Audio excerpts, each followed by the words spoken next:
Pros know a thing or two about how to get the toughest messes clean. That's why they've long trusted cleaning products from Ecolab for their businesses. And now, that level of clean is available for your home at the Home Depot. Introducing Ecolab Scientific Clean, a full line of pro-grade cleaning products for all your home's needs. So you can clean like you mean business. Now available exclusively at the Home Depot. How doers get more done. This is Things Police See, First-Hand Accounts, with your host, Steve Gould.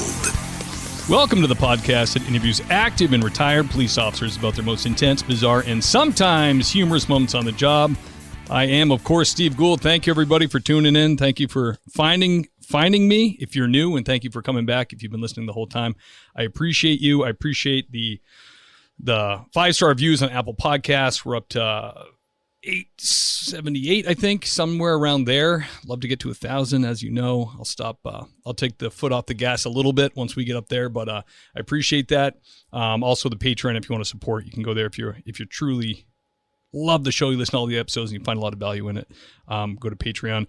And I also want to thank our sponsor, Corbett Investigations, operated by Tim Corbett.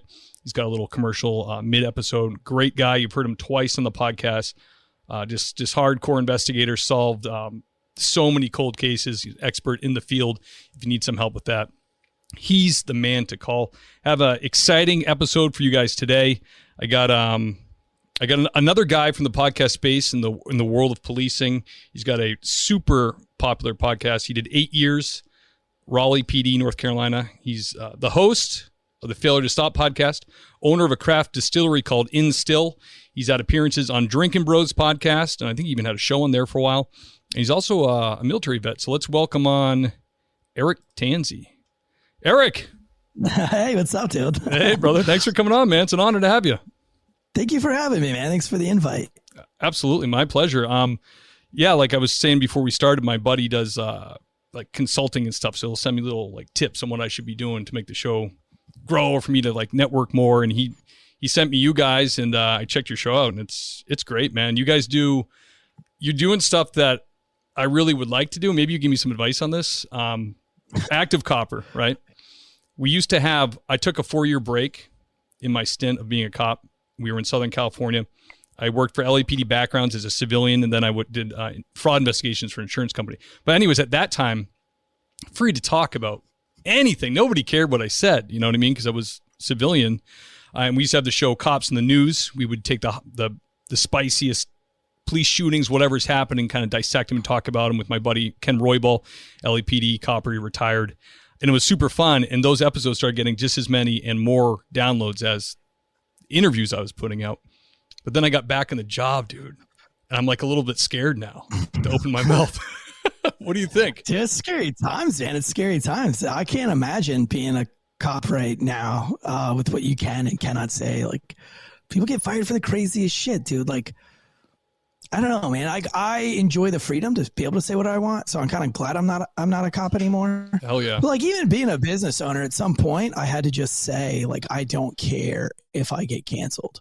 Because you can't be successful in the podcast business, especially like with comedy, if you are worried about what other people think of you. So I went through a stint, especially when I worked for Drinking Bros, because that was a comedy podcast. Right. And the only thing I was good at, like, I had a sports show, and I hate sports and I don't know anything about sports.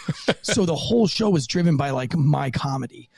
And I can't imagine trying to do that show. Well, I can't imagine, because I was doing that show and scared to death. And my lawyer was super pissed about like my distillery, like the backlash from my distillery, because I would just say the most audacious and ridiculous stuff. And at some point I just had to say, fuck it, dude, I don't care. Like, I'll just say whatever I want to say. Nothing I ever say is mean. It's just funny. And if people don't like it, it's okay. And you know what, dude? I think I have like one negative review for the whole distillery, and it's got like thousands of reviews on Google. I think it's got over 1,000, I think. I just got some kind of message about getting over 1,000 reviews on Google. I think it's for the distillery, but or check-ins or something. I don't know. But I've only gotten like one bad review, so it had nothing to do with anything that I said. So you say whatever you want, it feels good. Yeah. Within reason. Within reason. That's the advice I wanted. Yeah. I always thought because I've thought about doing it again, I'm taking the podcast more seriously. I want to maybe add another couple episodes a month, maybe doing that. And I just thought, as long as I'm saying things that are true. Well, that's not true, dude. You could say the truth and get yourself into a lot of trouble. Right. But for my own conscience, you know what I mean? Then right. What can you do? I don't know. I got to think about it, but it's really cool. You were on Drinking Bros. I had a brush with those guys kind of in LA. I did stand-up comedy for 5 years when I was a cop on Cape Cod. And it took me, because I was working so much, stay-at-home wife, and then I was trying to hit the comedy clubs in Boston. It took me like 5 years to get like a solid 15 or 20 minutes. But they were pretty good, and I was able to eventually open for Lenny Clark. I opened for Steve Sweeney, cool. some of the guys that were known.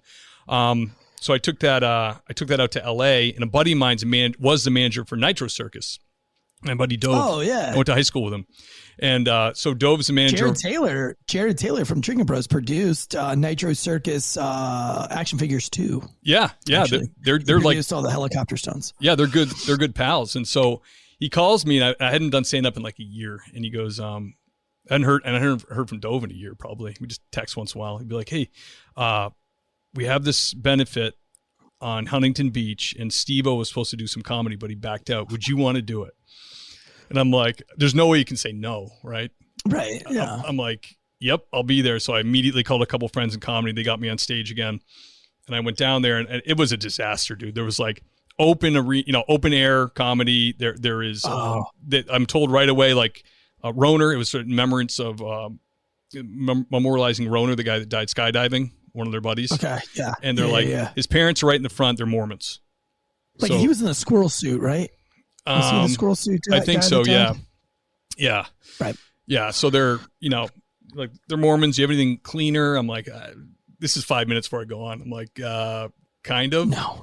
So I go up there, and like, mind you, Travis Pastrana is letting people pay him $100 to open him, slap him as hard as they want. And I'm like, how am I going to do? So I do my best 15. I joke around with the crowd a little bit. And then I leave. Matt Eisman's the host of it. He's like on Ninja Challenge or something. I don't know. He's some celebrity guy. But afterwards, Jared Taylor came up to me and he was like, hey man, I want to let you know that you did a great job. These were ridiculous circumstances. I didn't even know who he was. Yeah. We talked for like 15 minutes and we're chatting, and he said, what else do you do? I go, I just started this podcast. It's like got no listeners, but I'm really believing it. It's got, I interview cops about like unedited stories of what happened to them on the job, and it's no holds barred. He's like, this sounds awesome. And he even looked at my Libsyn page. He's like, let me see your stats. He goes, oh yeah, you're just starting out, man. That's not bad. And he goes, I have a podcast. I'm like, yeah. He's like, yeah, it's called Drinking Bros. I go, oh, really? Sounds cool. Do you guys get hammered? It's only got like 25 million downloads or something like that. Yeah, exactly what he said. He goes, yeah, we get like millions a month. I'm like, what? And he's like, yeah, it's huge. He goes, I'm one of the co-founders of Black Rifle Coffee. And I know Black Rifle Coffee. So I was like, right, yeah, who doesn't? Like, whoa, all of a sudden I was like, well, I'm talking to a guy in the business here. I'm like, holy cow. And he said, hey, you want to come on Drinking Bros sometime? We'll try to get you on the show. I'm like, hell yeah. But we're all drinking and whatever. And right. I think he might've thought, maybe he thought like I was like a bigger comedian than I was or something. If you would have like reached out to him, they'd have put you on the fucking show, dude. Yeah. I talked to Dove about it, cause I'm real bad at this, man. I'm bad at like selling myself and bugging people. So he's like, Dove's like, just bug him because he's super busy. Send him a fucking voice message, dude. Jared Taylor was on my kids' show. I have a 10-year-old who has a show. And Jared Taylor was on their show. And, no kidding. That's awesome. I mean, like, dude, we got my son's got like Ryan Sheckler next week. That's correct. I heard that podcast is taking off. Yeah, they're crushing it. But the thing is like the secret is you get 2 nights, because his buddy's 9 and he's 10, and they're both sponsored athletes. So like they're already in front of the cameras a bunch. Like JB2, that's the kid he does it with. There's a Jackalope Fest that's coming. It's put on by Tony Hawk, and they're doing a documentary for the Jackalope Fest. And JB2 is going on the vert ramp to do a demo at 9 with Tony Hawk. Wow. And so they just did like an interview yesterday And then they like squeezed in my kid because like now my kid and him are like doing the same thing. So, we're getting a booth and a tent and set up. But, the thing is with these 9-year-olds and these 10-year-olds is they'll just message these guys voice by voice. They'll say like, hey man, I think it'd be totally awesome if you came on our podcast. Like who's going to say no to a 9-year-old, right.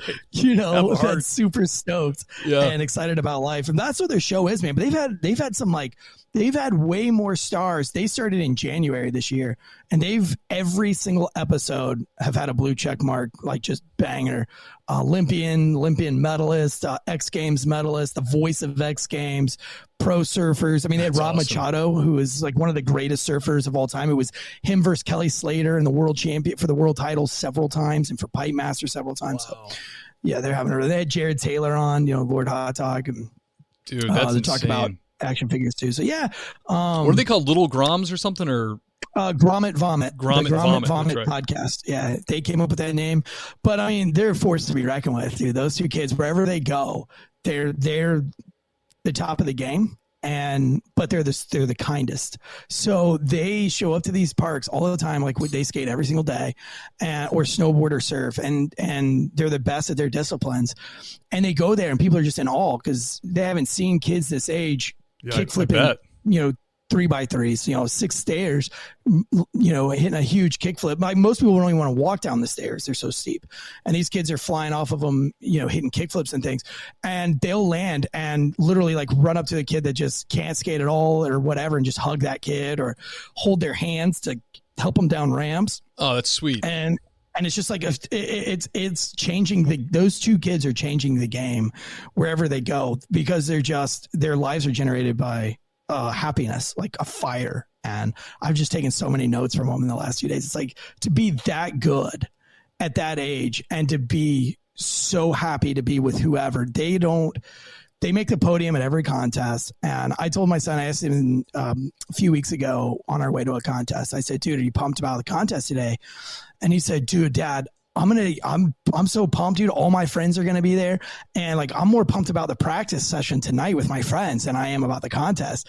And I was like, what's your strategy for the contest tomorrow? And he was like, I don't know, man, like just skate and have fun. Like it's hard to have a strategy, Dad, because it's like, it's 5 minutes that I get to skate in the park by myself. So like I have the whole park. Like I want to do all of it for 5 minutes without like being snaked. Like his mindset is not the contest. It's being able to skate the whole thing by himself. That's awesome. I mean, you take a lot from that, like you said, keeps your heart in check with that kind of thing going on.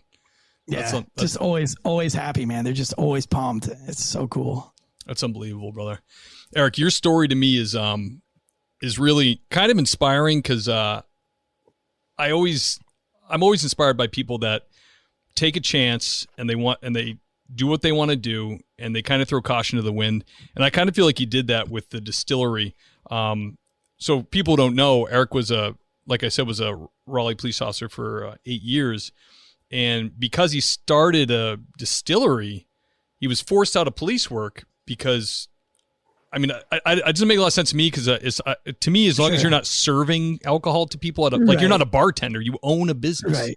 Right. So a manufacturing business at that. But was there like a shot across the bow? Were they like, hey, you got to stop this? Or I mean, so my history is like super crazy. So I was in special operations in the military, and I had a stint where I spent 4 years in special operations. I got selected through Special Forces Assessment Selection, attended the Q course. However, I found myself in a little bit of trouble in language school with a couple other guys. So we got put under like an investigation. I was not guilty of anything.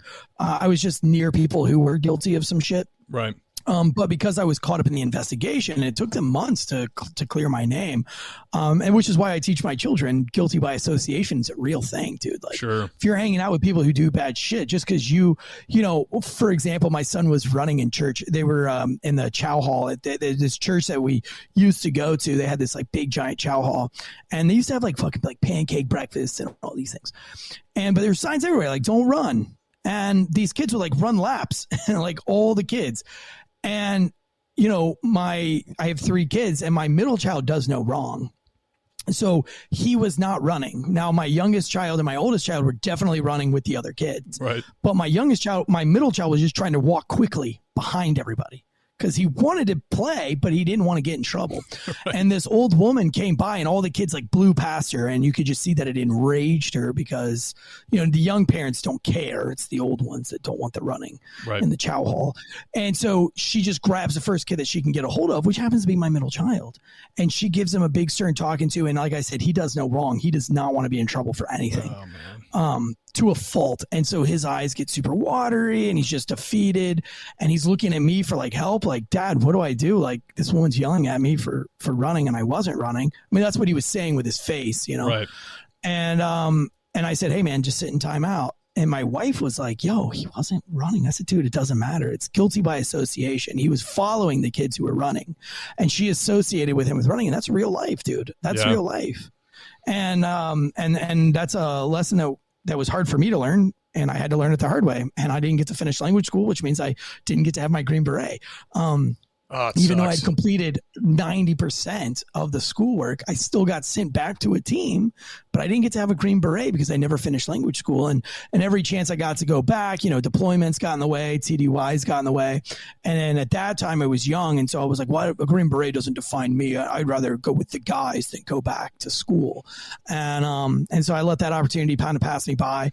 And I got out though to be a wine salesman because while I was in the military, going to wine tastings and wine classes when I was home was like my passion. This is back in like 2006, 2007. Really? That's interesting.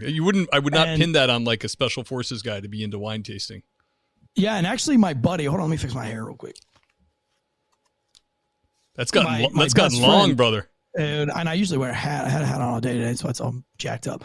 But my best friend, his name is Lee. He made it onto Delta. He went tier 1, but he and I met just before SEER school. He went to SEER before I did, and then I went to SEER. And then after I graduated SEER and he graduated his course, we met at a cabin kind of by accident. We were with another couple of Green Berets at the time, and we ended up becoming like good friends. And so as a joke, he and I, maybe as a joke, I don't know, I think it's because we were trying to like pick up girls or something, but we would go to wine tastings and with our significant others or girlfriends at the time, who we were trying to impress. And then we started like getting really serious about it. And, you know, we started like learning at these things. And so we started going to these classes, you know, and then after about 8 years in the military, I was like, dude, I'm going to get out and I'm going to be a wine salesman because that's where my passion is. I love studying wine. I love the history. I love everything about it. So I got out to be a wine salesman, realized very quickly I was a shitty salesman. And it, you know, I probably should have stayed in the military, but you were no Gary Vaynerchuk, huh? Well, so I used to email Gary Vaynerchuk. Now, remember, YouTube came out in 2006. Mm-hmm. So Gary Vaynerchuk had a YouTube channel that had like 26 views. Yeah, you used to do like wine reviews. Yeah, and he would have like like if you go back and look at some of those, like his comments would be Surf Stud, which was my YouTube name in 2006. That's awesome. But I ended up like emailing Gary Vaynerchuk before anybody knew Gary, back and forth. Actually, I bought his first book like from his show. Like this was like the OG podcast didn't even exist, dude. Like this was OG blogging, vlogging. None of that was a thing yet. And so, yeah, so I was really onto that thing. And I got out of the military in about 2010, started trying to get into the wine business, realized I was a shit salesman. So I became a cop because that's the only thing a C student without a college education could do at the time. So I became a police officer with Raleigh, but I broke my leg fighting a murder suspect my first year as a cop. So almost immediately graduating the academy within like the first year, I had 12 screws, 2 pins, a plate, and a rod running up my left leg. Ugh. So I was down for the count. I enrolled myself in the Gallo Wine Academy. And that was mainly because I had never really like broken a bone that bad. And the doctors like had said these like, oh, well, I mean, there's a chance that this doesn't work or your body rejects the metal in there and you might, might not walk again or whatever. So that's all I heard, You need a backup plan. And I'm like, oh my God, So I started, I enrolled myself in the Gallo Wine Academy through the Society of Wine Educators, and the Certified Specialist in Wine Diploma has like a 70% fail rate, or at least it did back then. Like now that it's all woke, I think they make it like a little bit easier for people. Right. I mean, I don't know. I took the test back in like 2012, so it's been a long time.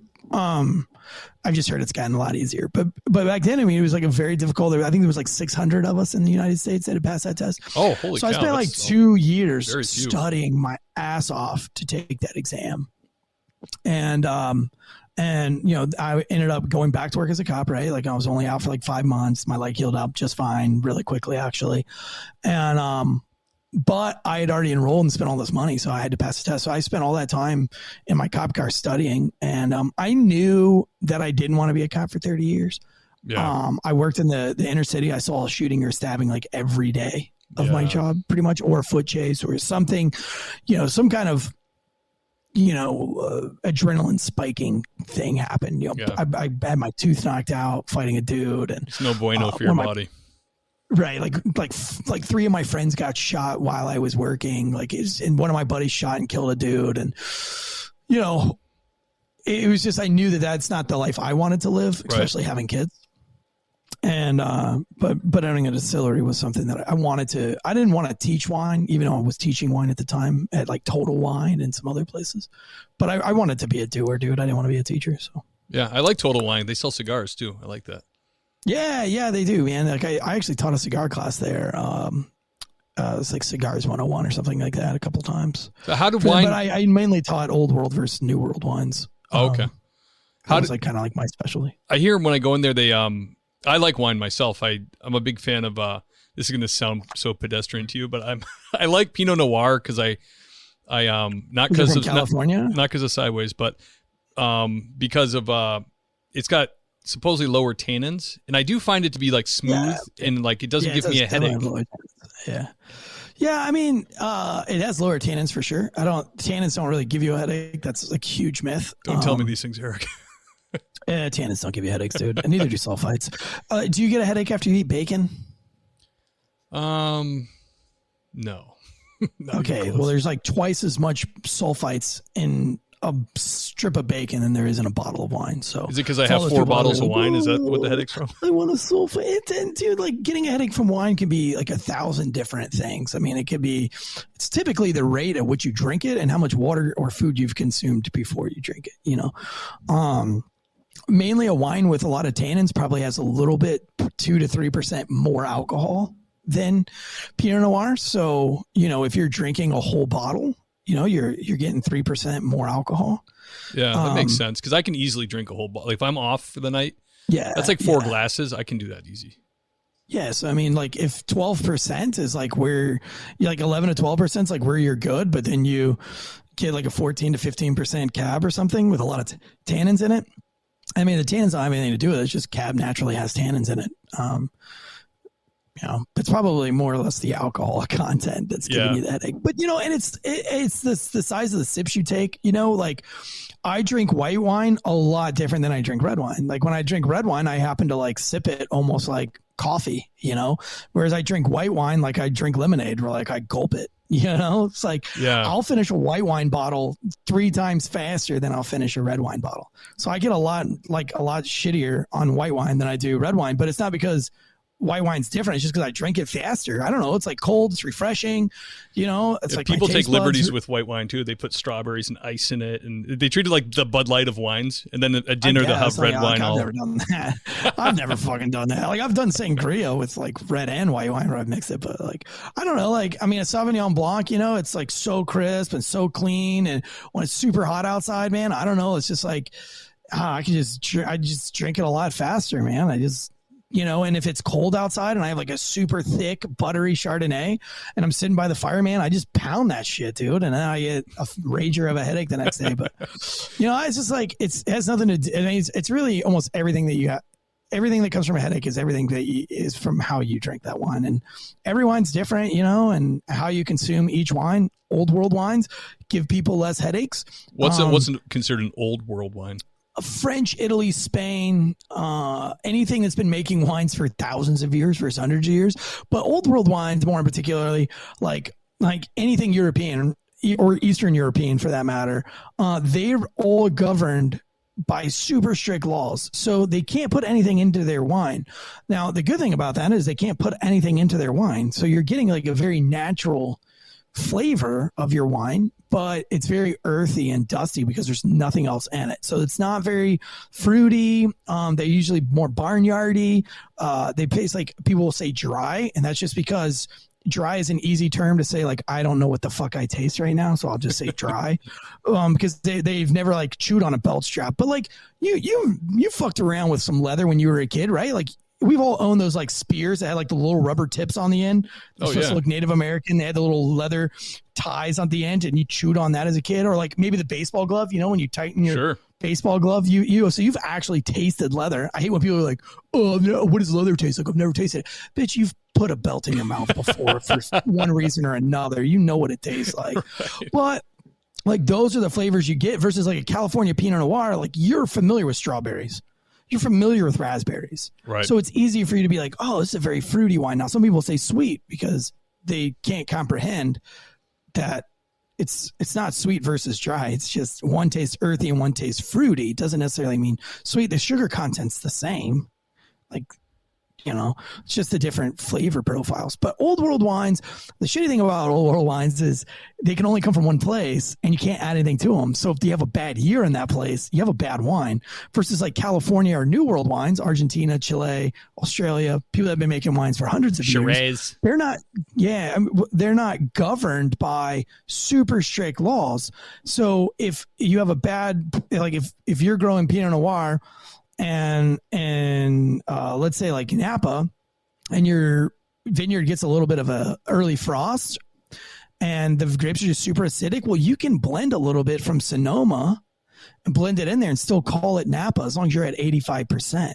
Oh, you know what I mean? Yeah. So we can start blending stuff. We can also blend stuff with different barrels. You can use like Hungarian barrels, which have a totally different flavor profile than American oak barrels, which is completely different from French oak barrels. And so you can start blending barrels, and then you can make all your wines taste the same every single year by having a master blender. Whereas old world wines, it's the farmer who's the star of the show because he can only produce what he's worked with. So he better pick those grapes before that frost gets there. He's got to be up on his Farmer's Almanac and like biodynamic farming and watching the moon phases and shit. Yeah. Because he's got a lot to lose. He has a lot to lose. So, I think there's a lot to appreciate in both. Like, I can really, really appreciate an old world wine because I know like how hard it is, but I can also appreciate a new world wine because I know how hard blending is, so I'm not like a very one or the other. I'm not like red wine or white wine. I appreciate pretty much, I can find a time and a place for every single bottle of wine on the planet. Let me ask you a question. This is a very anecdotal observation, as was my Pinot Noir comment. I've tried 4 different brands of organic wine. None of them were good. Stupid, dude. None of them were good. Like, why are they not good? Waste of money, dude. And it's not even good for the planet. Organic wines aren't good for the planet because like now we're taking like hundreds and hundreds of acres and we're killing like everything around it. Because you can't put anything on the grapes. So you got to kill all the Yeah, dude, like all the bugs and stuff, like I like more like sustainable farming. Like I'm more into sustainable farming. I like biodynamic farming. I like biodynamic wines, and biodynamic farming it's kind of a loose term, but like the part about biodynamics that I really like is like, let's say that you have an acre and you've cleared it to grow grapes, but you know that you have a fuck ton of deer. So like on the outskirts of that acre, you plant like a whole bunch of blackberries, and then behind the blackberries, you put a whole bunch of flowers and things that like all the bugs will like. And so the bugs and the deer and the birds and everything are so focused on the outside fruit that they're less focused on the grapes inside the vineyard. And so it's kind of like good for everybody.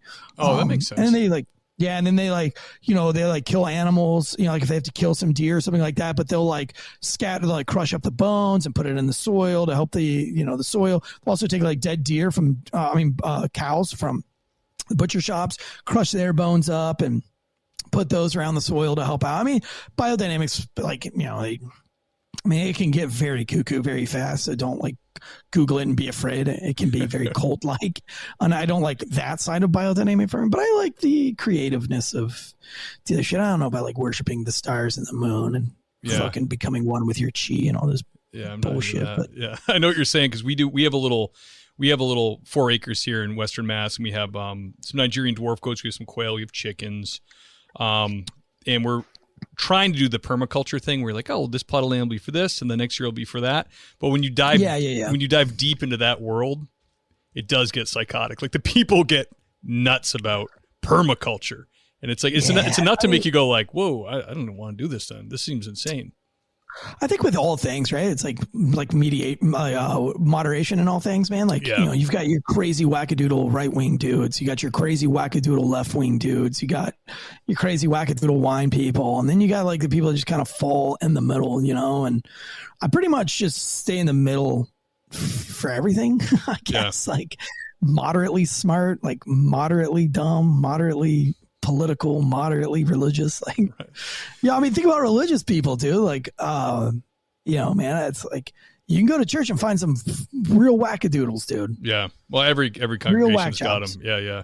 They're you like, but if you like chose your church based on the wackadoodles, you'll never find one. So you just gotta kind of like veer towards the ones that are trying their best, and you know, right. Like they say, the church is more like a hospital than you know, it looks more like to the outside as a hospital would rather than a bunch of saints. You know, it's like people are trying to get better, so you are going to run into some like crazy, really sick people, and but yeah, wine is you know, wine is just like one of those things that like I think is a very good cure to PTSD, or like a cure to policing or military, because it's so vast, and you almost find yourself not even drinking wine anymore, because if you drink the wine, it's harder to study it. But I mean, you know, there's so much in like viniculture, chemistry, red wine making, white wine making, fortified wine making, sweet wine making, sparkling wine making. You've got all the different regions and territories, and who found them. Was it Alexander the Great? I mean, like the history behind wine, which by the way, wine wrote like thousands of years of history. People did everything based on wine. I mean, Burgundy in France was because Alexander the Great was pushing the Gauls down out of France and into Germany, and he stopped in this place called Burgundy and was like, dude, we're going to stop here for like 3 years and we're going to grow vines, because this looks like the greatest place on earth to grow vines. And like still to this day, those vines exist, and those wines are called Burgundy, and that's why they're some of the most expensive wines on the planet. You know, when the Pope fled Rome, you know, he fled to a place in France called House of the New Pope, Châteauneuf-du-Pape, which is in the southern Rhone of France. And so he set up vineyards. There's a north and a south part of Châteauneuf-du-Pape. And, you know, they create some of the most elegant and insane wines in the world. And there's a huge history behind it. And so, I mean, you know, Hitler, you know, they gave up France because they wanted to protect the vineyards. So, you know, a lot of times we joke that they just let them walk right through the middle of France and go straight to Paris. And that's because they didn't want them to go up through Champagne. They didn't want to go around and come down through Champagne and destroy all the grapes in Champagne, France. If they went, you know, just a little bit north, they would have crushed right through Burgundy, and they would have wiped out those. And Hitler didn't drink. He was like anti-drinking, even though he had like one of the greatest collections of wine of all time. There's a great book called Wine and War, even if you're not a wine drinker, but it's just an awesome book about the POWs and how they were smuggling wines in and out, and that there were these like people that were trying to go find wines that Hitler had stolen. But, you know, if they went too far south, they would have went through Châteauneuf-du-Pape and ruined those grapes. So, you know, France was like, dude, they're already fucking up our art. So, you know, it was all about saving the art and the wine for France, you know, and that was a big part of that history, you know. And the Civil War here, you know, if you want to do all your research on the Civil War, that 100% started with rum production and slavery. I mean, rum production was all about the slaves and the French owned slaves in the Caribbean, which because the Revolutionary War, they had kicked all of the, you know, we lost all of our fighting age males, and France's Navy was getting huge, and everybody in America had to consume rum because you couldn't drink the water here, and whiskey wasn't really a thing yet. So everybody was rationed 5 barrels of rum per person per year, but that was making the French extremely rich. And we were like, well, the British just left, and the French are going to come in here and try to do the same thing. They were already moving up into the New Orleans and the French Quarter. They were fucking around in Florida as well. And so we were like, dude, we're going to start making corn liquor, and we're going to tax rum 300%. So when they taxed rum 300%, everybody started drinking the corn liquor. That means people stopped drinking the rum, which means that the French started leaving the islands, which means that there were a whole bunch of slaves and not a lot of French. Then you had the big slave revolutions and the big slave revolts, yada, yada, yada. And then there was no need for, you know, all those slaves were in charge of their own property now, and the French had left. So there was no more like slaves coming by boat over to the United States. And then we, you know, 30 years after that, we have the Civil War and we end slavery. So all that has to do with beverage, man. And yeah, you know, and it just when you think you know something about beverage, you know absolutely nothing about it. You know, it's like I just had a bottle of wine not too long ago. It was like 26 people died trying to pick the grapes because the Lebanese were having like a civil war, and they were fighting across the vineyard, but the fucking winemaker was like, dude, we got to pick these grapes now. And so like they sent out a whole bunch of people to pick grapes, and like 20 people got smoked or something like that picking grapes. Wow, that's crazy. You know, and I paid $23 for that bottle of wine. It's insane. Yeah, right? like I should have paid. I feel guilty. I should have paid at least $100 for this. You know, people say that all the time. Like, well, you know, why would you spend? You know, probably the most expensive bottle of wine I've ever had is probably at this point $2,200. And some people are like, well, what's the difference between a $2,200 bottle of wine and a $20 bottle of wine? And I'd say, well, if you ever go to the batting range, it would be like the difference in swinging Jose Canseco's bat or Babe Ruth's bat and swinging the DeMarini that they have in stock. That's a metal bat. Will you hit it further with the DeMarini bat that's in there? That's only $12. Yeah, you probably crank it out way further than if that old ass wooden bat that was Jose Canseco's. But would you pay $100 to swing Jose Canseco's bat one time? Yeah, probably, because it's Jose Canseco's fucking bat. That's the same way wine is. It doesn't mean that it's better or worse. You're paying for the history. You're paying for whatever story comes with it. And, you know, if it's at $2,200, I bet you the story is, you know, incredible. Yeah, absolutely. Damn, man, you got some deep wine knowledge. It goes back to the history of the world. Eric, can you go way back to a young patrolman Tansey when you had your first hot call, that, you know, you had an adrenaline dump? Yeah. Actually, so I've got a book coming out here pretty soon. It's called Pig Latin, a seriously funny true story. And it's like my roller coaster of a career as a cop, but it's all the funny stories. Basically I was just a shitty cop, and had to be like, I started like my learning curve had to be very steep because I came in very rough around the edges, and literally they had to like tear me all the way down and then like build me back up. I finally got officer of the year, but like I started off as like just doesn't sound that shitty. The worst cop. Right. Gotcha. But when I started, I was the worst, dude. I was like, I mean, like for instance, like one dude ran from me and my training officer and I were chasing him, and he laid down in the woods and he stopped moving. So we stopped, and my training officer was like, fuck, I think we lost him. So I pulled out my gun and I was like, move your feet. He's like, what are you doing? I was like, move your feet. And he's like, what are you doing? I was like, I'm going to put one in the ground real quick, and then he'll get up and start running again.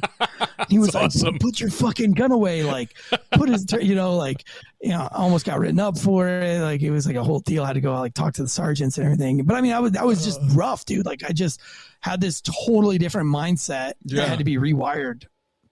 And funny, I think, man. You know, the first night that I was by myself, so my police career was very weird because I was with a training officer. I had just come out of special operations, and they had known my resume because they'd give me a lot of shit in the academy about my military resume.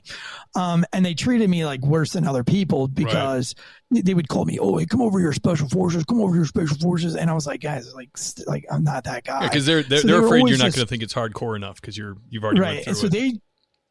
And they hammered the shit out of me, dude. Like, constantly just hammering me, and I just kind of really wanted to be left alone. But I mean, I got it really bad. Like the red man, they would put like 4 dudes on me to like just absolutely obliterate me. I never won any scenario. Like everybody else in the class would get these like softball scenarios, and I would get like the crazy fucking.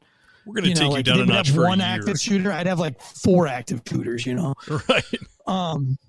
Like crazy scenarios where I always die. They'd have the class bury me and like give me last words and testament. Just like they were just complete dicks to me. And so anyway, my training officer, like I only had him for like 2 or 3 weeks, and his wife gets pregnant and he goes on pregnancy leave. So they put me with these guys who were basically on task force, but not really on task force. They eventually became task force, but at this time they were gearing up to be on task force. So they put me with these dudes. These dudes aren't FTOs, and they don't want some rookie with them. Right. So they just hate me. And I'm slowing them down. So they're just like, you stay in the car, and they're doing like buys on undercover buys, and they're doing all these crazy things. And I'm just basically like sitting in the back seat of the cop car where they have to like physically let me out like every call. You know what I mean? Like, you know, they're not trainers. They don't want to be doing it. Right. They don't want to be doing it. And so I'm like trying to like watch around. And now they talk to criminals in a way that a regular patrol cop can't, right? Because they're going after violent offenders that they already know because they've been cops for fucking 8 years, you know? So determination, technology, and street smarts. That's how you solve so many remarkable cold cases. If you or someone you know is frustrated and needs help, contact Tim Corbett at America's Cold Case Experts. It's not too late for justice. Visit coldcaseexperts.com now. I finally get off of training, which training was really hard for me because of all those circumstances. And so I get by myself and they give me the hardest beat in the hardest district in the city. So now I'm like working this shithole area by myself. I'm not from Raleigh. I've been working another part of Raleigh, and now I'm like going to call by myself, and I have no idea what I'm doing. So my first call by myself, I'm driving. It's raining. The rain's like pitter pattering on the window. I'm falling asleep. Like it was cold outside and I had the heater on and I'm like trying to stay awake. I'm accidentally blowing through red lights, you know, like in downtown, you know, you're like so tired. You're like, fuck, did I just ran a red light? Yep. And this tone goes out like boo doo, boo doo, boo doo. And they're like, all officers on this unit, there's a stolen car in the vicinity of such and such area heading north on such and such area. Well, I didn't even know the area. Like it's my beat. I'm like, this is like my second night at work. I have no idea where the fuck I'm even at anyway. But I look at the street sign and it's literally the name of the street she just said on the radio. So I'm like, oh my God, maybe there's a stolen car coming towards me. So I'm just going and looking and there's a car coming towards me. And, you know, I'm that new rookie cop by himself. So I'm that deer in the headlights where I'm just like staring at the car as it drives by. He's staring back at me, which, you know, like he knows that I know. Right. You know, like when you're not a rookie cop, you're like, don't make eye contact. Don't make eye contact. You're like looking at it through your peripherals so that they don't take off, you know, this is back when you could actually chase cars. So, but me, I was dumb. So I didn't know. So I'm looking right at the guy. So he knows it's on. So he takes off. The cop behind him turns on all of his lights, takes off after him. So I do a U-turn in the middle of the street, you know, and it's wet and rainy. I'm in the Crown Vic. So I'm whipping it around, you know, doing the things. And they're like, we're making a left on such and such street. We're making a left on another street. Well, I go up and I'm like, fuck, I don't know what streets they were. And I didn't hear the left part. So I'm like, I don't know what to do. So I do another U-turn and I go back and here comes the car because they had done like a circle. Here comes the cop, the car. He's banging right for me. I just sit in the middle of the parking lot. I brace for impact. Nothing happens. I open my eyes. He's going airborne over this ditch in front of me, Dukes of Hazzard style, swings back out on the road, takes off, going the opposite direction again. The car, you know, the cop does the same thing. He goes around me, Dukes of Hazzard. And so now I'm doing another U-turn. So I've done like 3 circles at this point.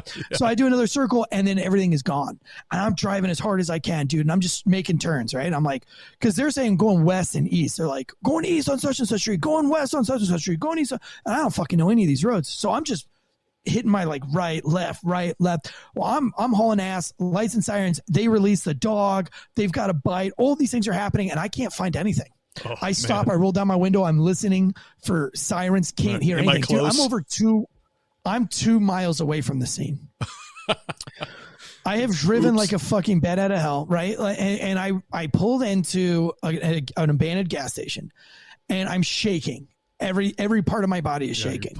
And I was like, oh my God, dude, like I'm a huge, like I've been in combat, dude. Like I have called in medevacs for people who are missing their arm. Like I've literally been next to a dude missing half his arm and calling in medevacs and was way more calm and collected. And I just like forgot, I didn't combat breathe. I didn't take a breath. I didn't stop and open up a map. I didn't roll down my window to listen to the cars. I didn't do anything right. I just fucking went code black, I guess. And so I'm sitting there like trying to pull my thoughts together. And remember I told you it's wet. And all of a sudden I hear this and I was like, whoa, some car's hauling ass down the road because I can hear the splashes. And I look and there's this BMW and it's flying. It's like a 25 mile an hour speed zone in downtown. And this car just blows by me. And I'm like, it's another fucking stolen car. What are the odds? And this is like 2:30 in the morning. So I jump in my car and I'm hauling ass after this car. Now I don't turn my lights and sirens on because I don't even know what I'm going to pull him over for yet. All I know is that he's going way faster than he should. Right. But can you pull somebody over because they look like they're going way faster than they should? Or do you have to pace them? Do you have to have a radar? I don't know. I'm a rookie. I don't know the answer to any of these questions. In Massachusetts, you can. for sure. Yes, you can. Like you can absolutely do that as long as you can articulate it. But as a rookie, yeah, absolutely. That's still under this adrenaline dump from 5 seconds ago. Right. Now I'm in it again. But this time I'm talking to myself. I'm like, don't turn on your lights and sirens. Don't blow it. Fall back. Make this guy think that you're not chasing him. Combat breathe. Pay attention. Okay, let's catch up to the car. Let's get a tag. Let's think about the law. Like I'm starting to like do things correctly. Right. And then all of a sudden, without notice, this car slams on its brakes and does like one of these drifting, like Travis Pastrana right-hand turns onto a street. And I'm like, oh no. So I do the same thing onto the street. Then he hits a left. Now it's game on. But I'm not even out on the radio because I don't even know these street names. And I don't want to get on the radio and look like a dumbass. So I'm doing all these things. And then he whips into a driveway and I jump out. And he's like, yo, get out of my driveway. You trespassing. And I'm like, get back in your fucking car. And he's like, get out of my driveway. And I'm like, you get back in your car. And he's like, I'm at home, bitch. I'm at home. What you doing in my driveway? You can't pull me over at home. I'm like, yes, I can. Get back in your car. He's like, no, I can't. I'm like, yes, I can. So I'm like, Riley, I need some units. And then they're like, okay, 424, like, where are you? Oh, and I was like, I don't know. And I'm like, get back in your car. And he's like, bitch, I ain't getting back in my car. So all of a sudden he calls 911. And I go, put the phone down. He's like, no, motherfucker, I'm calling 911 because you trespassing. So Raleigh's like, dude, where are you at? We've got some dude calling it. You know, cops are like, Tansey, slow down. Tell us where you're at. I'm like, I don't know, man. I passed the gas station. I passed the dollar store and I took the next right. And then I took the next left. And so I'm fighting it out with this dude back and forth. Well, then the woman gets out of the car. She's like, you motherfucker, you fucking with us. You know, get back in your car. Get off my property. I'm going to call my dad. So she starts walking inside. I'm like, don't go near that house. She's like, bitch, I won't even drive. And you can't tell me what to do. And it's just a hellstorm. So another cop pulls up. Thank God. He shows up. He gets out and he's like, what's going on? I was like, I pulled these guys over and he won't get back in his car. He's like, why'd you pull him over? And I was like, because they were going super fast down the road. And he's like, so you pulled him over for speeding? And I was like, yeah. And he was like, okay. And then what? And I was like, well, now he's calling 911. He's like, just tell him to get back in his car. I was like, I did. So the guy goes, hey, sir, put your phone down and get back in your car. And the dude was like, says the same thing. So he's like, yep, sorry, couldn't help you there. And I was like, so what do I do? And he's like, what do you do, rookie? And I was like, we just stare. And he's like, maybe tell him to put down the phone. And if he doesn't, arrest him for RDO. Does that sound good? And I was like, yeah. And he's like, can you arrest him for RDO if he doesn't put his phone down? I'm like, I don't know. Can I? Yeah. And, you know, and he was like, I don't know. Can you? So like now there's other cops starting to show up. And now I look like a real fucking idiot. So I walk over to the guy and I'm like, yo, you got to put this phone down right now. Like, help me. He's like, man, fuck you. Now he's trying to tell me to put the phone down, blah, blah, blah. And I was like, you know what? I'm going to snatch this phone out of this dude's hand. I'm over it. Like, I'm going to go back. If I get fired, I get fired. Like, I'm done. Right. So as soon as he like points the phone at me, I smack it as hard as I can. And this fucking phone flies into a million pieces. This is like, 2012, something like that. So it was like a Nokia phone or something. So it goes into a million pieces and the dude looks at me and takes off running. And I'm like, fucking thank God. Like now I know what to do. I've been playing tag and chase since I was like 9 years old. Right. So like foot chases is the one thing I know I can win. Activates the instinct. So here we go, right? Now we're running. It's dark. It's raining. He jumps the chain link fence. I jump a chain link fence. We jump another chain link fence. I jump that one. He runs around this house and he tries to open the door of some rando house. I jump down on top of him. I yank him back by his hair. I slam him down onto the porch. As I slam him down the porch, he rolls over, puts me into his guard. So like, I'm like, fuck, dude. Like this dude knows what he's doing. Like, in my brain, a foot chase ends when you tackle him. Right. But in this case, he throws his legs up around me and pulls my head down. So I'm like, yeah, now I'm fighting some jujitsu, motherfucker. The door behind me opens up. Some woman's yelling at me. I pull out my pepper spray. I go because I'm like locked into this dude's chest. He's holding my head down. And I go to just spray. I spray the whole side of my face and his face. No. The woman's now trying to tug at my belt. I turn around and spray her because I can't even see. So she falls back into the house. He tries to get up. I grab him by the ankle, trip him. He's stumbles on the porch, goes to get up. I tackle him as he's getting up. We both go down like 6 sets of stairs, like a set of 6 stairs. Damn. Out into the mud. I can't see. I can't breathe. He's, I'm tired. And it's muddy. It's rainy. So I just take his head and I hold it in the mud until he just stops kicking. And finally he stops, right? And so I get this guy up and we're covered in mud and he's coming in things. And the officer that originally showed up that told me to run just disappeared, gone. Never saw him again. Hell of a guy. Thanks. Yeah, it just was like, fucking, I'm out of this. So now I got these other cops that are trying to get me to explain what's going on. And, and so I ended up, having it, the Sarge showed up and he was an old Army guy and he was like, good job there, SF. And I'm like, God damn it. Like, I'm not SF. Like, I'm a fucking cop. And he's like, get him to the fire station and get him cleaned up. Take him to jail. Mind you, I just sprayed myself. So I'm trying to figure out how to drive a cop car. We're choking to death, we're soaking wet and cold. But, I just remember getting to the jail and processing at the jail and then just having the worst headache to where I couldn't even type out the charges. Ugh. And that was my first, jumping out of airplanes, doing op orders and planning, fast roping, upwards of 30 feet out of a Blackhawks, going to SEER school and being a POW for, an extended amount of time. 2 combat rotations. Never once have I really, really, even being in firefights in combat and dealing with some, pretty heavy firefights around the 2005, 2006 timeframe at the beginning of the war. Never once had I had this adrenaline dump where I just had this headache where I couldn't even see the screen, of the computer. And that was what I remember. And I just remember I have a long way to go and I suck at this job. And I'm going to have to figure it out. And that's kind of what my book's all about. It's just how I figured it out over the course of several years to where I became the senior field training officer. So I went from just being the absolute worst and the most terrible to, being a senior. So you stuck it out. You fought through it. That's good because a lot of people quit. And that's not an uncommon story either. For where I came up, I was pretty protected. Like the senior guys were pretty damn good. They were they weren't doing stuff like that, like old school, sink or swim type of stuff. Because that's terrifying. That's terrifying for someone who's new because it's not, you have a lot riding on that not only reputation, you're new, your job, you feel humiliated. That's brutal, dude, man. I hear stories like that. Man. So brutal. That's what my whole book's about. It's like going back to the locker room several times and being shamed into almost quitting. And there came a point where they had a intervention with me. So, where they all sit down and they were like, look, dude, what the fuck, man? It's like, you are just one big giant because the harder I would try to get in their good graces, the further I would fall.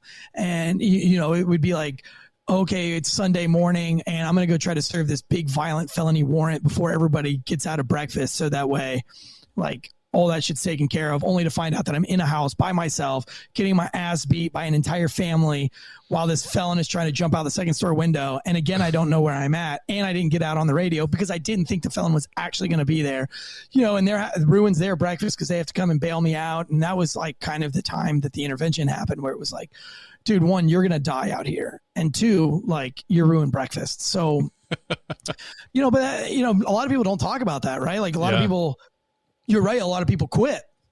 I just never had that mentality to quit. So even though I was shamed and, there was times where I would go home early so I wouldn't have to go to the locker room. Or I would change out in the gym because I didn't want to go to the locker room and change out because I didn't want to face my peers because, I lost a foot chase or, I did a search warrant that only produced a crack rock, and, right. Because all those guys, you're right. All those guys were seniors and, they had a golden crack pipe award. And one time I chased a dude that he lost his shoe and I still couldn't find him. So they spray painted the shoe gold and they had it mounted on the plaque and they had my name engraved on it. And it went up in the station, where people come in the front door, citizens. PhD in ball busting. Yeah. I mean, it was just gnarly, dude, constant. And, it wasn't until my third, it was probably midway after my second year, I broke my leg fighting a murder suspect in a stupid fashion. And then I broke my arm fighting another dude in a stupid fashion, just putting myself in these terrible situations that I can't really get myself out of. And they finally they all were like, look, dude, you're going to go to a different squad. You're going to go to a different part of the city. Because you're not going to survive. And then, that came to me just begging hey guys, I don't want to fail at this. Why, instead of kicking me out of here, why doesn't let me ride with somebody, show me what the fuck to do. I don't know what to do and I need help. And it was the canine cop that was like, you want to ride with me, dude? Come ride with me for a couple of weeks. I'll teach you how to be a cop. And that's what happened. My training officer for the time was great, but he had the baby and he left. So, yeah,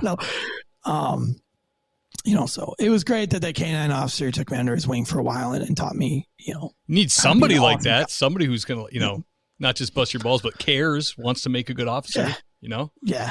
Yeah. Damn. Yeah. That's the way it was though. I mean, they didn't like rookies, the squad that I went to, if you were a rookie, you were less than a man. They treated you kind of with respect and, but you had to prove yourself. And if not, you got kicked out of that squad, and you couldn't be in the Southeast District at that time if you couldn't meet their standard. And their standard was like, you're not out writing tickets. If you write a ticket, that's fine. But if somebody gets stabbed on your beat while you're out writing a fucking ticket, you're out. Get out of here. Like, why were you writing a ticket? Like, you should have been patrolling your street, your beat, so some dude didn't get stabbed. It was very much that mentality. So the book is really fun. It kind of, nobody's ever touched that in a police book that I noticed. So I wanted to be the guy that unapologetically wrote like what it's like to be a piece of shit. And then, Yeah, sounds awesome. Do you have is it out yet? Do you have a link for it or anything I can put in the show notes? I wrote the book thinking it was just going to be like this funny, like kind of comedy that I was just going to release, and ended up getting the manuscript got sent to the dudes that wrote Tim Kennedy's book, the guys from Ranger Up. And they were like, yo, let's make a run at the New York Times bestseller with this thing. So we need to change this, and this about it. And then we started doing all that. And then, then we started having this, so now it's become a thing. And so, the books got sent out for like a review. So the manuscript's out to like different Congratulations, man. That's awesome. Thanks. So we'll see what happens. It's been 4 years in the making. The book's been done for almost a year. But it takes that much time to get in the media package and get lined up for like when the book drops, if you're going to go on such and such news stations and all these things, which I'm learning. But, just let me know. I'll drop a link was for crazy. Yeah, it's cool. It's called Pig Latin, a seriously funny true story. And it's really like, if anybody like hates cops or wants to be a cop, like you definitely should read that book, because it's not like a grandiose, like, look at me, I solved this crime and I did this in the army and I did this as a cop and it made me know. This is like, hey man, like I fucked up a whole bunch and like I was really stupid and I made some really funny, hilarious, stupid decisions that impacted lives forever. I mean, people die in the book because of my just absolute heinous failure. I was chasing a guy and I crashed while chasing him, and he pulled over and smoked a dude in the face and stole a different car, went to another location, hid in a house, raping a 15-year-old girl, and then fleeing the next morning to New York. And I was physically behind him chasing him and crashed. Gosh. You said smoked a guy in the face. Are you talking about shot him in the face? Shot him dead. Pulled into a pawn shop to change cars. Got out, shot the dude in the face. 5-10 minutes after I wrecked my car, when I was directly behind him. So, wrecking your car at, 80 plus miles an hour, and totaling your car, and, I was bleeding from the head and the face, going to the hospital and hearing the tone, like I'm sitting on the side of the road, the ambulance shows up. And then as soon as the ambulance shows up, the tone goes off on my radio that there's been another 103, a murder. And it looks like it appears that the suspect has jumped into another vehicle. And I thought at that moment, like, oh my God, dude, because I couldn't fucking drive because I was so headstrong. Oh geez. Now this guy, and it just got worse and worse, right? So then he goes and he hides in this house and he rapes it. And so I put that, the guy's name, I put the guy's full name in the book so people can go and look at the story. Sounds like a demon. Put the news clip. He was a really bad guy. I think he was like 17 too, but he was just a very bad guy. So I chased him because he murdered somebody. And then, I got in the car chase and he murdered another dude and then he raped this girl. So, but obviously it's not a funny part of the book, but it's like, that it's like kind of, that was like maybe like the big wake up moment where I was like, dude, okay, so when I fuck up, like, yeah, I fucked up and I broke my leg. Yeah, I fucked up and I broke my arm. But like now I fucked up and somebody was raped and somebody was murdered. Like, because I can't control my adrenaline, or I can't like, and it's just weird because in every other situation, dude, like I'm a guru. Like put me on the range, dude. I shoot top of the class every time, like 3-gun shoot, man. Like I'm freaking surgical with a shotgun, reloading a shotgun, which is like super hard to do in 3-gun stuff, you know, like, Right. But I can beat like anybody in a contest of loading and unloading shotguns and things like that. Like I'm so great under pressure, but I was like the quarterback that did great in college. And then when he got to the NFL, he just couldn't get his shit together. You know, that was me. Oh, dude, it sounds like that job is pretty intense. I got to tell you, I've been a small town cop my whole career, and I've enjoyed it. I've heard a lot of stories like you're telling right now, and it sounds like a lot. That's a lot. It's a lot, man. It's like, you know, I went from, you know, at the end of my career, though, I went to the college campus to work the last 3 months on the college, not on the college campus, but in that area. Cause I wasn't campus police. Yeah. I was still city police, but I was in the area. But that's because I was being fired. I was in the process of being fired for opening the distillery. So they'd moved me out of the district because I didn't want to work there anymore. I didn't want to risk my life fighting gang members every single day if I know I'm getting fired. So, Right. And it was crazy, dude. I got over to the campus for 3 months and I think I took like 3 calls. And in my other beat, dude, you could take 23 calls in a night. I mean, 23 real calls that you have to write reports to. Domestics, beatings, stabbings, going to the hospital for gunshot, you know, victim, you know, whether it's self-inflicted or gang member inflicted, whatever. But, you know, I was like, man, I can't believe I'm getting paid the same to do 3 reports as I was doing like 23 reports and stressed to the max for 8 years, 7 years, however long it was that I was in that area. Just stressed to the max. I mean, it was crazy. So that's in the book. Like a lot of places, it sounds like in Raleigh, to get to the rural areas, the areas that are a little nicer, you have to put some serious time in to get that patrol sector. No, it's actually the opposite. They pretty much take like all your highest PT standards, like your fighters, and they throw them in the inner city. And all your nerds and your smart guys that were like B average, A average students, college to kids, they send them to the nicer sides of town. So it's like all your veterans and your bricks go to fight the inner city guys and your knuckle draggers. And then like all the smart people just get to go like to the nicer sides of the city and deal with like nice crime, I would say. But I mean, you know, the crime kind of got spread out because they did this like, they called it like desegregation, but it's like basically they started, instead of building like all the government housing in one shitty area, they started building government housing like throughout the city. And so then you just had pockets of like really bad spots in every part of the city. So pretty quickly by about 2015, probably by now, because like right now the murder rate's up like 28% in Raleigh. So I think everybody that's works for the city of Raleigh is getting a taste of what the Southeast had for 30 years. Sharing the love. Yeah, but you know, Southeast was the only district that you could transfer out of anytime you wanted. Immediately, you could say, "I don't want to be here anymore," and you could get voted out of it at any time. And there's no other parts of the city that would let you do that. So, wow, how did the like voting out thing work? Was that through the union or was that? Oh no, just peers. Like if your peers really didn't want you there, I mean, you know, it's kind of like jailhouse justice, you know. Mm-hmm. If they didn't want you there, dude, you're going to leave or they're going to haze you until you go. I mean, everybody, even my partner, Red, she was amazing. She's in the book. You know, they did not want her there. Mainly, I think there was a lot of guys that were just jealous of her.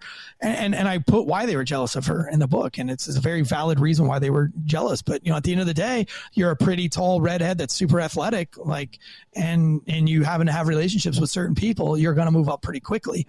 But I mean, it didn't matter. They didn't want her there, and they, you know, shamed her and fucked with her to the point where she's like, I don't want to be a cop anymore. I mean, she had a lot of friends, just like I did, but you get a lot of enemies too when you're always in the center of attention. You know, there's going to be a large amount of people who just don't like you. And that's the same way I live right now, dude. There's a lot of people who just don't fucking like me. I mean, that's okay. It's okay. You don't have to like me. Even in the wine industry, I mean, there's a lot of people who just do not like me in the wine industry, and that's okay. You know, stay away from them. But you know, if your peers don't want you there, they'll go to the sergeant, or they'll shame you until you leave or haze you or whatever. But you know, if you're not getting it, the sergeants will move you. They'll just say like, "Hey, you're not fitting out here. You're going to get somebody hurt." Did you stay in that? You stay there pretty much your whole career, besides the last 3 months? Whole career. Yeah, my whole career. Well, I stayed there my whole career, and that's an achievement in itself, man. You know, sounds like. Yeah, you know, like my best friend shot and killed somebody like in my 3rd year. Also in my third year, a really good friend of mine got shot. And then another one of my friends that was on the squad, his training partner from the department that he was at got shot in the head and killed, and he got shot in the leg and then came over to our squad. And then his partner shot and killed a dude that made big national news. And then another one of my friends got shot, and then another one of my friends got shot in the face and lived. And all that, like, while I was working, like, I was at work when these things happened. Plus I had a dude overdose in my back seat, which got me into a lot. I didn't get in a lot of heat, but you know how the media goes, right? Somebody dies in the back seat of your car, it's your custody. So, I guess charged with murder, I think is the right word.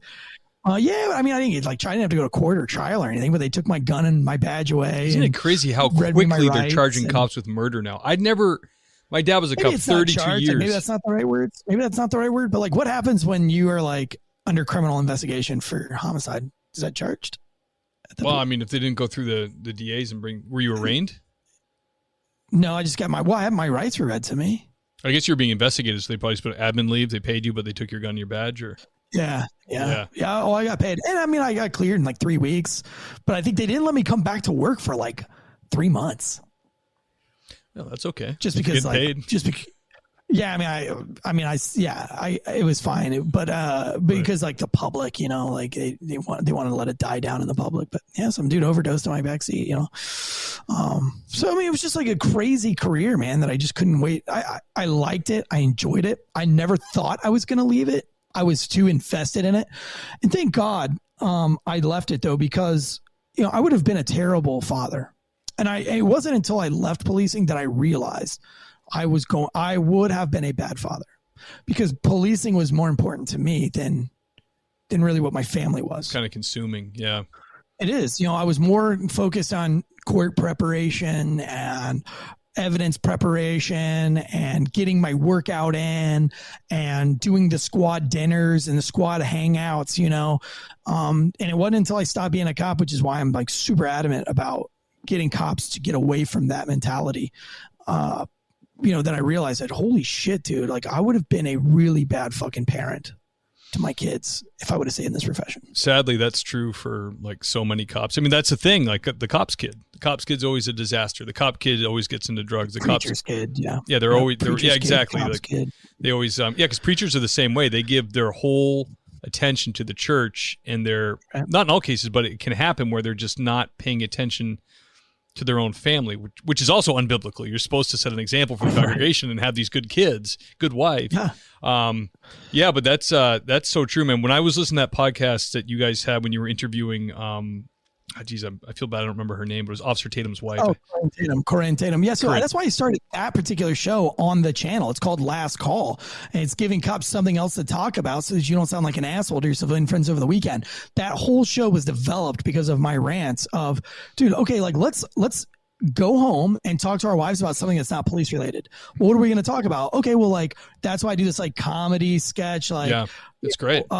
Where I talk about Lindsay Lohan changing her name or stuff like that. But I put it in a way that cops will want to hear it so that you don't fucking sound like a cunt all the time sitting at the dinner table. Telling war stories at your family gatherings. Hear about dead babies and domestic violence all the fucking time. Let's talk about something else. And so the Last Call every Thursday, that's what I do. And with Dead Leg Media, we go over all the news, pop culture news and world news really quick, Big Bird to Cookie Monster style, all the talking points so that when you get into the weekend, you're at the civilian barbecue and they talk about Jay-Z's new champagne, you don't sound like a complete idiot. It's great, man. You know how many cop parties I've been to or get-togethers that were quote family friendly, and within half an hour after 2 beers, I'm looking at my son with tea sauce eyes, listen to this guy talk about somebody's head rolling down the highway, and I'm like, guys, our kids are here, man. We can't. We can't tell war stories for our kids, dude. I'm gonna have to leave. My wife is like, we're gonna go in the other room and watch a movie. When you're ready to leave, walk in and let us know. It's it's really for a lot of cops all they can talk about, And that's because they don't want to go. But one, they feel safe, right? We feel safe as cops being around. And there's a place for it. Dude, it feels good. Before I was out of policing, I didn't think there was a place for me outside of cops. Because, war stories being in the military and war stories being in the cop was all I had. And I really felt like there's no way I'll ever make it as a civilian because civilians can never, ever understand. That's not true, dude. Civilians love your stories. They want to hear your stories. But the thing is that they're not going to love it forever, and they don't like all your stories. So, you oblige the civilian barbecue, which I encourage you to go to, right? Like when your wife says, I want you to go and hang out with my friends, instead of being like, fuck. No, just like go in there, and if you've listened to last call, you got a couple of talking points, and you can be like, yo, did you hear that they're trying to bring back the dodo bird? And then all of a sudden that civilian's going to be like, what? You'd be like, yeah, dude, they're like, it's Jurassic Park, like in real life. They're trying to bring back the dodo bird by using these frozen cells. It's the wildest thing on earth. And they're like, are you serious? And then, all of a sudden you're like, man, this actually, the civilian guy's kind of cool because he's, starts talking about stem cells, and then you start talking about South Park episodes and whatever, right. But normal it's important. Stuff. You need to stop. You need to get around normal people. They're not as bad and as shitty as you. And you know what?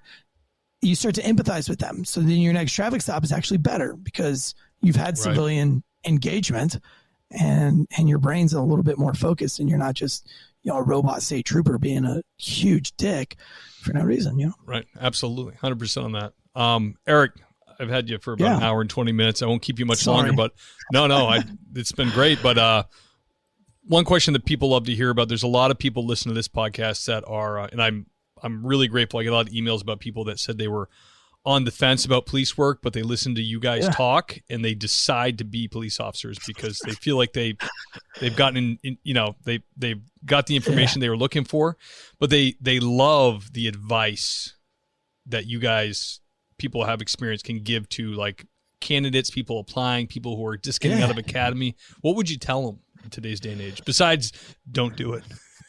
No, I would never say don't do it. Like, honestly, God, I would never say don't do it. Right. I don't think I've ever said the words don't do it. It's still a noble profession. You got to understand though, like it's not about you, right? It's about serving others.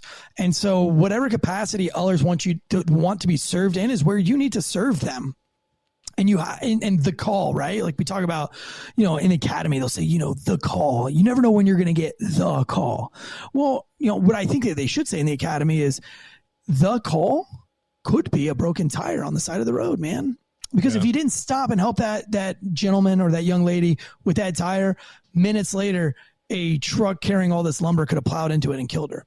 So, when you drive by the call, when you drive by anything that could have been the call, that could have been the call that you saved the day and you didn't. So, it's about serving others, and it's not about driving by that car wreck that you don't want to take at the end of shift. That's the call. Like when it's 4:45 and you're off at 5 and you see that wreck, that's the call, baby. That's what separates you from everybody else that's just doing it because it's a job. That's when you know that you're a noble man. Like that's the difference between a knight and just some dude that's wearing a badge, is when you pull over and you help that fucking person. One of the things that got me through Special Forces assessment and selection and it was the best piece of advice that I've ever gotten, and I try to live by it to this day, and that's be the last person to sit down and the first person to stand up. Because if you're the last one to sit down, when everybody else is tired and everybody sits down and you're the last one standing up, you're the one that's going to be able to go refill that canteen that the dude forgot to refill before he got up. Or the dude that's back's hurting, spasming so bad that he can't untie his boot, but because you're standing, you can bend down and untie his shoe and get it off. If you're the first one to get up, you're the first one that can help the next guy up.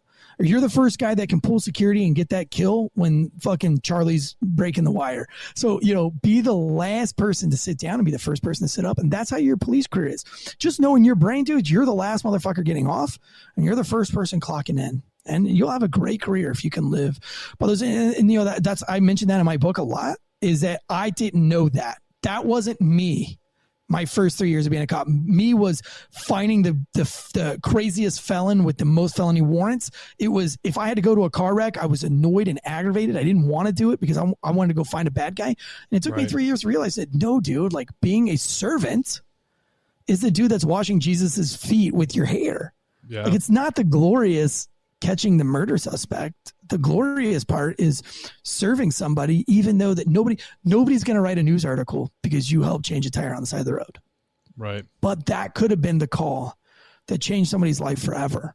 And so, those are the ones you should take the most pride in. That would be my advice. Absolutely. Great words of wisdom. Absolutely. They're take pride in, it's a vocation you can take real pride in every little thing you do. You never know. You know, you never know whose life you're changing and how the interaction is going to happen. So, Eric, yeah, dude, 10 minutes with somebody can change their lives forever. And that's something you have to, you know, that domestic violence, like treat it like that, man. Like I have 10 minutes to change this person's perspective on everything. And I only have 10 minutes to do it.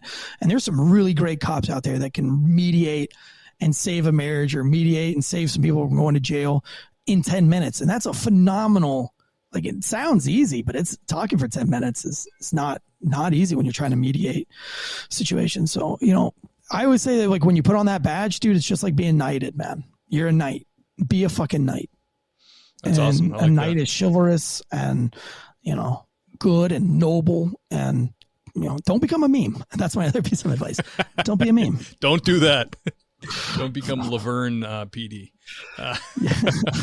Eric, thank you so much for coming on, brother. It was an honor to have you on the show. Everybody should go check out Failure to Stop podcast and also Pig Latin when it drops. Sounds like you got some pretty great stuff coming down the pipe. So thank you, sir. And I'm going to do the outro real quick. Can you hang in the green room? Or do you have to take off for the next recording? No, my next show is at 8. So as long as I'm out of here by like 7:50, I'm good. All right. I'll be right with you, brother. Yeah, man. The great Eric Tansey, ladies and gentlemen. Really fun interview. Honor to have him on. Failure to Stop podcast. And like I said, for Pig Latin, when it drops his book, sounds like it's going to be awesome. Definitely going to pick that up. Thank you guys for listening. Thank you for continuing to support the show and all the notes and messages you give me really mean a lot to me. I love that. Now the time of the show when we thank the Patreon sergeants. Sergeant level will get you a shout out on the show. And who I'm talking about is Doug and Kelly Newman. Burley Boards, Dan Carlson, Derek Warden, Scott Young, the great Wayne Miller, Nick Noose, Tom Connell, just Dennis because that's all he put, George Tessier, Daniel from Motorcop Chronicles, Greg Gaboy, the great Ben Peters, Scott Minkler, Tammy Wall, Sean Clifford, Braden Walker, Sasha McNabb, Corey Payne, the great Mike Wynn, Nathan Gowan, Jason Lau, Lauren Stimson, Brandon Hooker, Jake Pinito, John Shoemaker, James Rose, Seth Wright, Tony Fahey, William James Long, that's Deputy William James Long to you, Andy Biggs, the great Chris June, Adam Nihal, Gary Steiner, and the handsome Lane Campbell. Guys, thank you for your continued support. You keep the lights on over here, and I truly appreciate it. And that's all for me. I'm going to see you guys next week.